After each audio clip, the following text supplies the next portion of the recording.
अस्सलाम वालेकुम जी, फ़ियाज़ रामे आप लोगों से मुखातिब हैं और उम्मीद है आप सब लोग खैरियत से होंगे। बात करेंगे सीमा हैदर केस के हवाले से। और आजकल एक वीडियो का बड़ा तज़किरा हो रहा है, जिसमें ये दावा किया जा रहा है कि सीमा हैदर को बड़ी मार पिटाई हो रही है।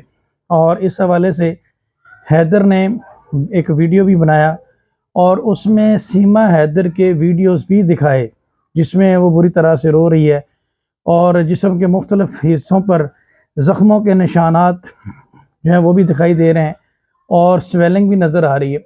इस हवाले से मैं ये बात करूँगा कि आप यहाँ से एक चीज़ देखें कि जो ख़ातून भारत में ख़ुद महफूज नहीं है, जिसको खुद जो है वो फुटबॉल की तरह हर तरफ से किकें पड़ रही हैं और उसको एक मार मार के फुटबॉल बनाया हुआ है, वो बच्चों को कैसे प्रोटेक्ट कर सकती है? ठीक है, वो बच्चों की मुहाफ़िज़ कैसे बन सकती है?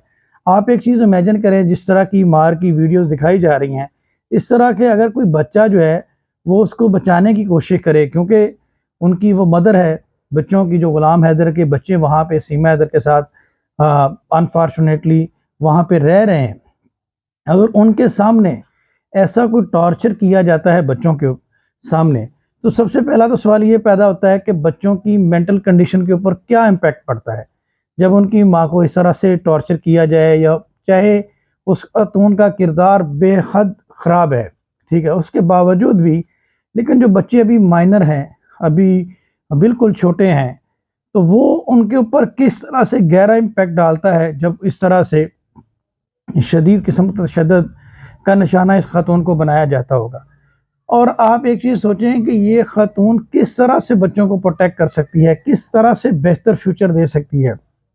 आप मुझे ये बताएँ कि अगर जो इस तरह से इसको मार पड़ रही है, कोई बच्चा बचाने आता है और उसको कोई चीज़ लग जाती है, उसकी कोई हड्डी टूट जाती है या कोई और नुकसान हो जाता है, तो उस चीज़ का ज़िम्मेदार कौन होगा?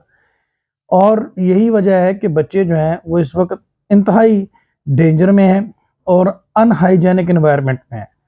और आप एक चीज़ देखें कि यही वजह है कि बच्चों को जब भी किसी मीडिया प्लेटफ़ॉर्म पे या लाया जाता है, तो वो इंतहाई डरे-डरे और सहमे-सहमे नज़र आते हैं। और ऐसा मालूम होता है कि जैसे उनको एक प्लान देकर ज़बरदस्ती से बिठाया हुआ है और वो सिर्फ़ वही बात कर रहे हैं जो उनको इंस्ट्रक्शन दी जा रही हैं, या उनकी मुसलसल ब्रेन वॉशिंग की जा रही है। तो यहाँ से एक चीज़ तो क्लियर है कि ये खातून जो है वो बच्चों के लिए बहुत बड़ा ख़तरा जो है वो बन चुकी है। क्योंकि इसको तो सुबह शाम जो मार पिटाई हो रही है, वो आप लोगों के सामने है।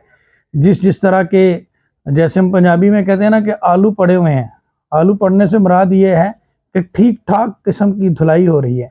और वो वीडियोज़, वो तस्वीरें आपने देखी, और उनके मोहतरम भैया जी जो हैं वो कह रहे हैं कि जी ये सारी फ़ेक हैं। जबकि आप ये चीज़ देखें कि वो वीडियोज़ में बाकायदा तौर पे सीमा हैदर बात करते हुए नज़र आ रही है। तो यहाँ से बच्चों को सेव किया जाना तो बहुत ही जो है वो ज़रूरी है। और साथ ही साथ इस खातून का जो करैक्टर है, वो आपके सामने है कि एक तरफ इसके ऊपर बहुत सारे मुकदमात हैं, उसमें भी ये बच्चों को ढाल के तौर पर इस्तेमाल कर चुकी है। और एक तरफ तो इसके बहुत सारे मुकदमात हैं, उसमें ज़मानतों के ऊपर हैं, कुछ और नई एफआईआर इसके ऊपर लॉन्च हो रही हैं। दूसरी तरफ इसका कोई फ्यूचर नज़र नहीं आ रहा कि इसका क्या फ्यूचर है और ये बच्चों को क्या फ्यूचर दे पाएगी। क्योंकि जिस तरह से अभी तक इसके इर्द-गिर्द जो है, आगे पीछे इसके पुलिस है, लॉ एनफोर्समेंट एजेंसीज़ हैं, और आगे जनाब इसके जो है वो मार कुटाई है, डंडा है। तो ये सूरत-ए-हाल बनी पड़ी है। इस वक़्त इत्तलात ये हैं कि इसको सुबह शाम जो है वो फुटबॉल की तरह धोया जाता है, और बच्चे इस वक़्त बहुत ही गैर मुनासिब माहौल में हैं। तो ये एक जो चीज़ है, इसमें मैं यही कहना चाहता हूँ कि ऐसी खातून जो है वो बिल्कुल भी बच्चों के लिए, बच्चे वहाँ पे सिक्योर नहीं है इसके साथ किसी सूरत भी। और क्योंकि एक तरफ तो इसके ऊपर बहुत सारे मुकदमात हैं, दूसरी तरफ ये जो है वो जिस तरह से इसके साथ वहाँ पे हो रहा है, और अगर ये इन बच्चों को लेकर कहीं और भागने की कोशिश करती है, तो तब भी बच्चे जो हैं वो डेंजर में हैं। इसमें मैं बहुत सारी बातें करना चाहता हूँ। आज एक मुख्तसर सी वीडियो जो है, उसमें ये पैगाम देना चाहते हैं कि इस खातून के पास बच्चे सेफ़ नहीं हैं। और पाकिस्तान के हवाले से बात की जाए, तो एक हमारी बहन है इकरा, उन्होंने भी पाकिस्तान के मुख्तलिफ़ इदारों को अप्रोच किया है, कम्युनिकेट किया है बच्चों के हवाले से कि बच्चों की डिप्लोमेटिक नेगोशिएशन करवाई जाए, बच्चों के साथ ग़ुलाम हैदर की बात करवाई जाए, जिसका रिस्पॉन्स आया है इकरा को, और जो कि इंसार बरनी साहब की लीगल टीम का हिस्सा है और चाइल्ड प्रोटेक्टिव सर्विसेज में एक अहम रोल प्ले कर रही है। तो इकरा को जिस तरह से फिर पाकिस्तान के इदारों ने रिस्पॉन्स किया और उन्होंने कहा कि आप भारत में इसका स्टेटस बताएं क्या है, तो इकरा ने उस हवाले से मोमिन मलिक साहब का पाकिस्तान के जो इदारे हैं उनको कॉन्टैक्ट नंबर दिया और उन्होंने सारी डिटेल उससे प्रोवाइड की। तो वो भी एक बहुत बड़ी डेवलपमेंट है। मोमिन मलिक साहब भी यही वजह है कि अपने ज़रिए सारी कोशिश कर रहे हैं, लेकिन अब दिन बहुत कम है। बहुत सारे लोग ये सवाल करते हैं कि ग़ुलाम हैदर भारत कब जाएगा, तो यहाँ से पाकिस्तान के इदारे भी कोशिश कर रहे हैं और ईद के फ़ौरन बाद जो है वो ग़ुलाम हैदर भारत जाएगा। उसका वीज़ा वगैरह ये सारी चीज़ें एक सरप्राइज़ है सब लोगों के लिए। इंशाल्लाह वो आने वाले वक्त में पता चलेगा कि उसकी तैयारी किस हवाले से है और क्या सरप्राइज़ है। बाकी पाकिस्तान के इदारों के हवाले से बहुत सारे लोगों का एलिगेशन था कि पाकिस्तान गवर्नमेंट क्या कर रही है, तो ये एक अच्छी खबर है कि पाकिस्तान गवर्नमेंट को भी अब जब हमने सारे ये चीज़ें दिखाई हैं, हमारी बहन इकरा ने वो सारी चीज़ें जब उनके सामने रखी हैं, तो उन्होंने भी बहुत अच्छा रिस्पॉन्स दिया है और उन्होंने भी कहा है और मोमिन मलिक साहब ने भी उनको सारे एविडेंस प्रोवाइड कर दी हैं। अब वो भी स्टेप लेंगे। लेकिन अभी हर सोशल मीडिया के ऊपर ये बात चल रही है और सीमा हैदर ने भी अभी तक किसी प्लेटफॉर्म के ऊपर आकर इस चीज़ को डिनाई नहीं किया, ठीक है। और साफ पता चल रहा है कि वो अगर थोड़ा बहुत डिफेंड भी कर रही है तो वो हर जगह पे झूठ बोल रही है, वो साफ जगह पे नज़र आ रहा है। और जिस तरह से चोटें क्लियरली नज़र आ रही हैं, ऐसे इन्वायरमेंट में ऐसी खातून जो है वो बच्चों के लिए तो बहुत बड़ा जो है वो ख़तरा बन चुकी है। और अभी तक आप देखें कि यही वजह है कि आप लोगों की आवाज़ उठाने की वजह से शुरू में जिस तरह से ये डांस सिखाती थी बच्चों को, फिर उन्होंने स्कूल का नाटक किया, ठीक है, और वो भी प्रूव हो गया कि बच्चे जो हैं वो इस वक्त स्कूल के हवाले से किस हद तक मुतासर हो रहे हैं, एजुकेशन के हवाले से किस हद तक मुतासर हो रहे हैं। आप ये देखेंगे रात को मेरे साथ एक कविता, हमारी बहन है जो एक टीचर है, वो ऑनलाइन थी, तो वो बता रही थी कि जो बड़ा बेटा है वो इस वक्त 6th स्टैंडर्ड में होना चाहिए, 6th क्लास में होना चाहिए, लेकिन उसका जो ग्रोथ है या उसका जो नॉलेज है उसकी वो केजी में पढ़ता है।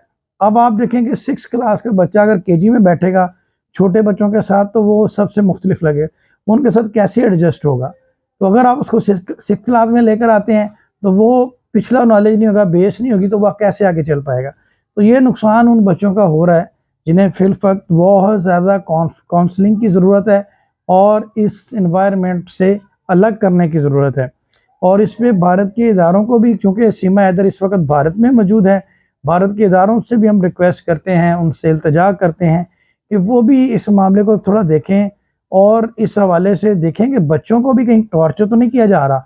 अभी तो मुझे ये भी क्वाइट पॉसिबिलिटी है कि बच्चों को भी टॉर्चर किया जाता होगा, क्योंकि अभी जब से मोमिन मलिक साहब ने पटिशन डाली है, ये बात मुसलसल चल रही है कि बच्चों को दिन रात जो है वो ट्रेनिंग दी जा रही है, उनकी ब्रेन वॉशिंग की जा रही है कि आपने किसी सूरत भी अपने फादर के साथ नहीं जाना और उसके साथ जाने से इनकार करना है, और उनको प्रेशराइज किया जा रहा है। लेकिन अभी तक उसका कोई जो है वो उस पर इसी तरह से बच्चों को कम्युनिकेट किया जा रहा है। लेकिन आप एक चीज़ देखें, इन सारी चीज़ों को से बच्चों को निकालने के लिए ये ज़रूरी है कि उन्हें फिल वक्त एक ऐसे इन्वायरमेंट की ज़रूरत है जहाँ से वो इस खौफ व हरास के माहौल से बाहर निकल कर उनकी काउंसलिंग हो, और बच्चे जो एक ट्रॉमा में है या एक अनड्यू जो इन्फ्लुएंस में है उससे वो बाहर निकल सकें, ताकि उनकी ग्रोथ हो सके और वो आगे आने वाले वक्त में सर्वाइव कर सकें। तो मैं इसमें यही कहूँगा, इस हवाले से भी मोमिन मलिक साहब को हमने बहुत सारी चीज़ें शेयर की हैं, वो ख़ुद भी इसमें बहुत सारी एफ़र्ट्स कर रहे हैं। इस हवाले से मैं डिटेल एक वीडियो भी बनाऊँगा और मैं रिक्वेस्ट भी करूँगा कि हमारी बहन जो इकरा है वो चाइल्ड प्रोटेक्टिव सर्विसेज में बहुत एक्सपर्ट हैं, तो वो भी इस हवाले से आकर अपना ओपिनियन दें। और एक इंटरनेशनल लेवल पे जो हमारे दोस्त हैं डॉक्टर साहब, उनसे भी हम कोशिश करेंगे कि वो भी इस हवाले से ओपिनियन दें, ताकि इन बच्चों को जो है वो सेव किया जा सके। आप सब लोगों का बहुत शुक्रिया, अपना ख्याल रखिएगा, दुआओं में याद रखिएगा। अल्लाह हाफ़िज़।